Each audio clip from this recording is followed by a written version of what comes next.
नमस्कार, मी स्वराली स्वराज किचन रेसिपीमध्ये आपल्या सगळ्यांचं मनापासून स्वागत। आजच्या व्हिडिओमध्ये आपण जी रेसिपी पाहणार आहोत ती healthy, nutritious, protein and fibre rich अशी रेसिपी आहे विथ नो कार्ब्स।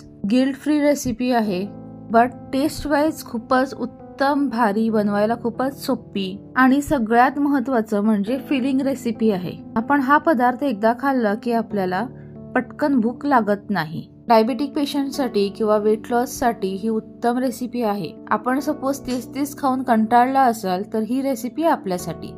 चला पटकन सुरू करूया आजच्या रेसिपीला, जिचं नाव आहे मूग डाळ पालक डोसा। आणि हो, अशा छान छान रेसिपीसाठी चॅनलला सुद्धा सबस्क्राइब करा। मूग डाळ पालक डोसा बनवण्यासाठी आपल्याला 2 वाट्या मूग डाळ आपल्याला 6 ते 7 तास किंवा ओव्हरनाईट सोक करून घ्यायची। यामध्ये आपल्याला 1 ते 1.5 इंच आल्याचे छोटे छोटे तुकडे करून घालायचे। तसंच 4 ते 5 हिरव्या मिरच्या, कोथिंबीरीचे देठ, प्रोबायोटिक साठी 1 ते 2 चमचे दही किंवा आपण इथे 1 ग्लास ताकाचा वापर करू शकता। आणि स्वच्छ धुवून रफली चिरून घेतलेला पालक मी इथे 1 जुडी पालक स्वच्छ धुवून घेतलाय। आपण आपल्या आवडीप्रमाणे कमी जास्त करू शकता किंवा पालकाच्या जागी आपण इथे दुसरी कुठलीही लिफी व्हेजिटेबल वापरू शकता।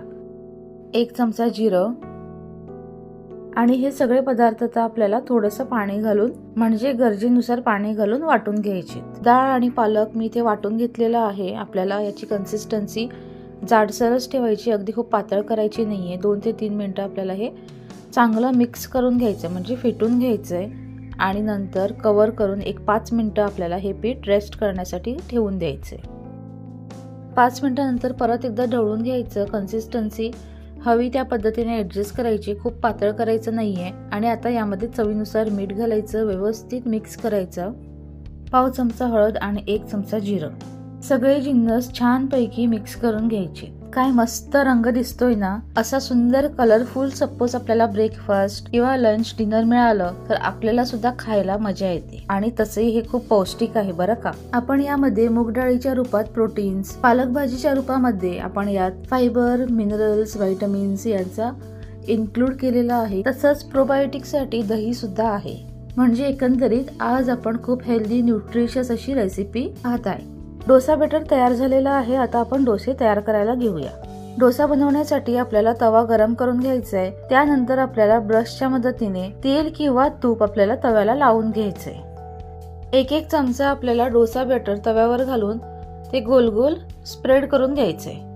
याची चव अजून वाढवण्यासाठी आपण याच्यावर बारीक चिरलेला कांदा, किसलेलं गाजर किंवा बारीक चिरलेलं बीट, किसलेलं बीट, पनीर असं स्प्रिंकल करू शकतो। मी इथे कांदा, गाजर, बारीक चिरलेली कोथिंबीर आणि अजून थोडा प्रोटीन इंटेक वाढवण्यासाठी किसलेला पनीर मी इथे घालते। हा डोसा आपल्याला कव्हर करून 1 ते 2 मिनिटांसाठी मीडियम हीटवर भाजून घ्यायचा आहे। 2 मिनिटांनंतर झाकण काढून घेऊया। याच्यावर आपल्याला थोडासा सांबार मसाला स्प्रिंकल करायचा आहे। हा ऑप्शनल आहे, परंतु याने खूप सुंदर अशी चव येते। डोसा छान क्रिस्पी भाजला की तो आपल्याला फोल्ड करून काढून घ्यायचा आहे। याच प्रकारे मी उरलेले सगळे डोसे बनवून घेते। ही डोसे बनवायला खूप सोपे, खूप न्यूट्रिशियस असे आहे, खूप फिलिंग आहे। 1 डोसा खाल्ला तरी आपल्याला पटकन भूक लागत नाही। लंच, ब्रेकफास्ट, डिनर कधीही आपण हे डोसे खाऊ शकता।